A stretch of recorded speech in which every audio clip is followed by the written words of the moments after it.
Ejercicio número 13 en esta playlist de Java desde -10, donde vamos a seguir haciendo énfasis en el anidamiento de ciclos, es decir, un ciclo dentro de otro. Vamos a ver qué nos depara este nuevo desafío.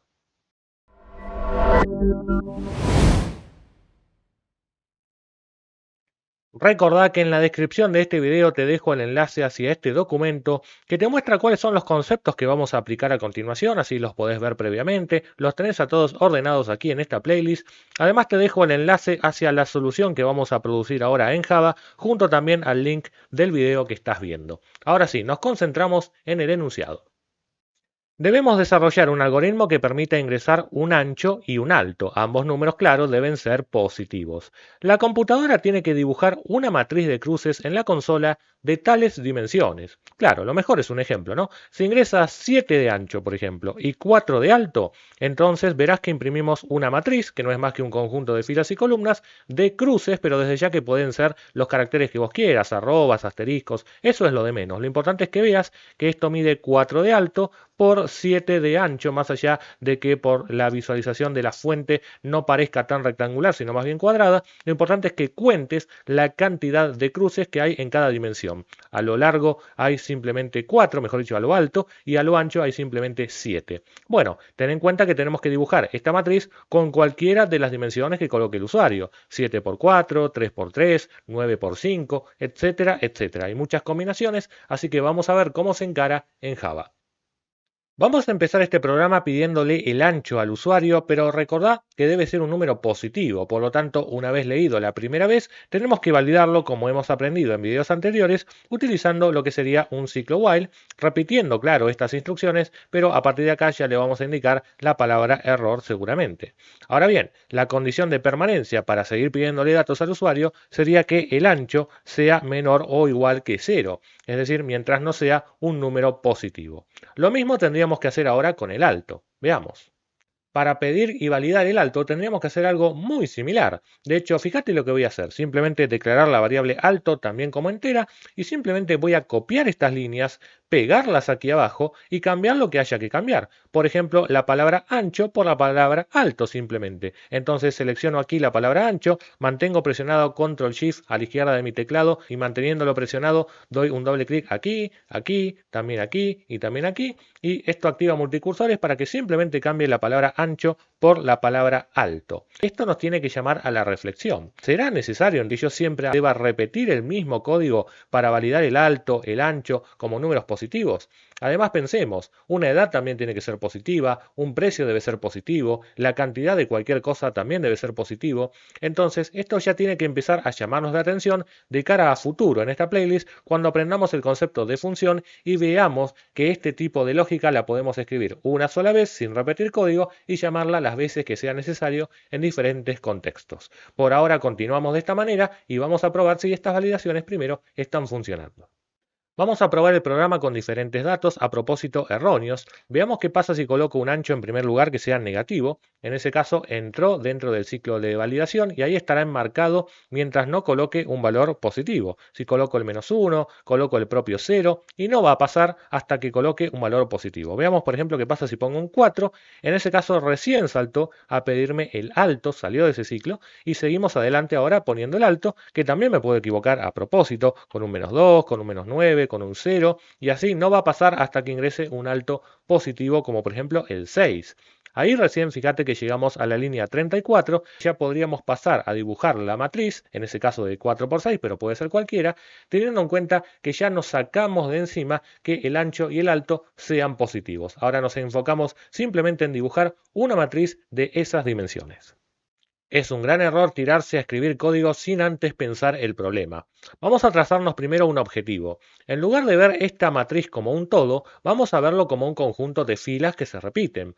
Por eso nuestro primer objetivo es simplemente mostrar una primera fila, en este caso de cruces. Esas cruces medirán tanto como haya dicho el usuario en la variable ancho. Así que nuestro primer objetivo es ese, mostrar una línea de cruces. Hagámoslo. Para mostrar esa línea de cruces, nada mejor que un ciclo for. Un ciclo for que puede ir desde 0 hasta el ancho sin incluir, o bien, si querés empezar desde 1, en este caso es lo mismo, desde el 1 hasta inclusive el ancho.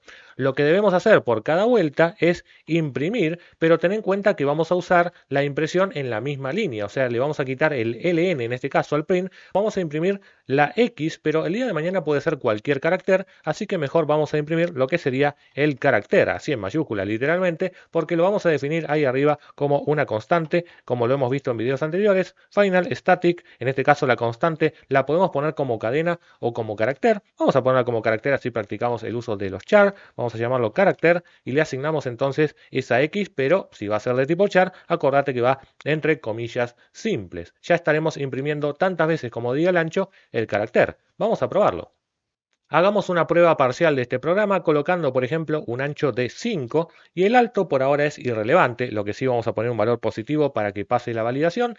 Verás entonces que logramos con éxito imprimir una línea de 5 cruces, que es exactamente lo que vale la variable ancho. Lo que se está pegando también ahí es el big successful, que va a salir siempre que el programa termine satisfactoriamente. Para evitar que eso salga así y nazca una nueva línea, vamos a colocar después del for una instrucción de salida con un print line, ya sea con una cadena vacía como estás viendo allí o simplemente con los paréntesis vacíos. Lo único que quiero lograr es el efecto que tiene detrás el println, que es el de saltar un nuevo renglón. Por eso es que cuando vuelvo a probar el programa notaré que pongo un ancho de ahora por ejemplo 4, el alto puede ser el que sea y verás que ahora logramos 4 cruces en líneas con el big successful abajo de todo. El objetivo ahora es poder repetir esto tantas veces como diga el alto para que se forme en la consola una matriz. Si acabamos de entender que todo esto imprime caracteres en la misma línea y que este último print line permite el salto de línea para pasar a un nuevo renglón, entonces habría que repetir esto tantas veces como diga la variable alto para lograr un efecto de matriz. Vamos a hacerlo. Vos bien sabés que para repetir instrucciones usamos un ciclo for, así que en realidad todo este conjunto estará enmarcado dentro de otro ciclo for. Armemos primero ese ciclo for, iremos entonces desde 1 hasta la variable inclusive llamada alto. Entonces lo que vamos a hacer es colocar esta instrucción, este for junto con el print adentro, el print line de afuera, lo sacamos de acá y lo ponemos dentro de ese for, ajustando por supuesto lo que sería la indentación del programa. Ahora fíjate que me está dando una falla porque estamos utilizando la misma variable para contar tanto en el for de afuera como en el for de adentro.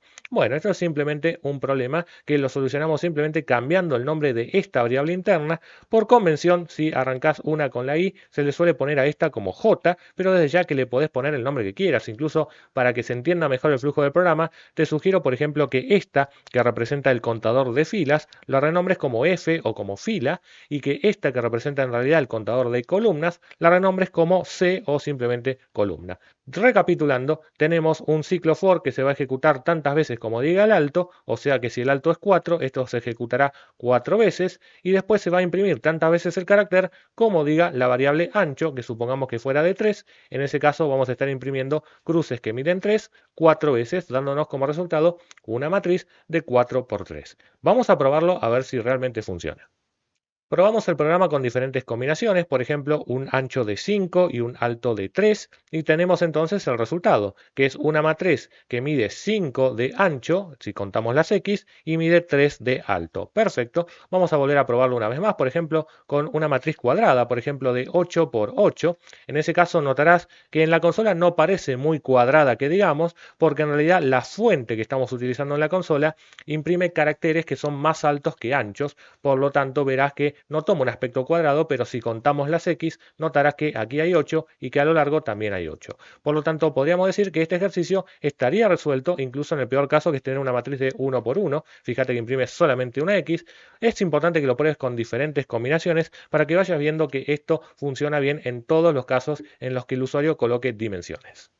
Es importante que esta línea esté puesta donde está, porque si yo la comento, por ejemplo, vamos a notar que lo que estamos logrando simplemente es que cuando ingreso, por ejemplo, un ancho de 5 y un alto de 4, se estén imprimiendo los 20 caracteres que es necesario imprimir, pero todos en la misma línea. Y eso es porque no se está saltando un nuevo renglón por cada vez que pasamos a la próxima fila. Está faltando justamente que en cada corte, que es cada 5, según el ancho que puso el usuario en este ejemplo, podamos entonces saltar esto a nuevos renglones y que se vea como lo estábamos viendo antes. Por eso es importante que esta línea esté en este lugar, no que esté fuera del for, porque si no, no lograremos más que saltar un único renglón cuando se termina de imprimir esta línea, ni tampoco dentro del for de adentro, porque si no estaríamos viendo todas estas cruces, pero en forma de columna, ya que estaríamos salteando un renglón por cada carácter y no es lo que esperábamos. Así que el algoritmo queda funcionando como lo habíamos previsto. Si todavía te cuesta seguir el flujo de este programa, te recomiendo dos alternativas. Una es que coloques breakpoints estratégicos en estas zonas del código para que ahora cuando vayas a ejecutarlo en modo de depuración de errores o modo debug en inglés, puedas verlo más pausado y de esa manera veas los valores de las variables en la memoria por cada paso. Esto te lo enseñé a hacer en otro video que te dejo como sugerencia. Y si no, otra manera es ver este mismo ejercicio, pero resuelto en la playlist de PCInt, ahí te dejo el video, donde lo resolví de forma gráfica, utilizando diagramas. De esa manera va a ser mucho más ameno que veas la lógica y el flujo del programa y después venga ya con el algoritmo en la mente a ver este código con mucha más confianza. Si te gustó este video, dale un like, deja tu comentario, compartilo, suscríbete al canal, activa la campanita y seguime en las redes sociales.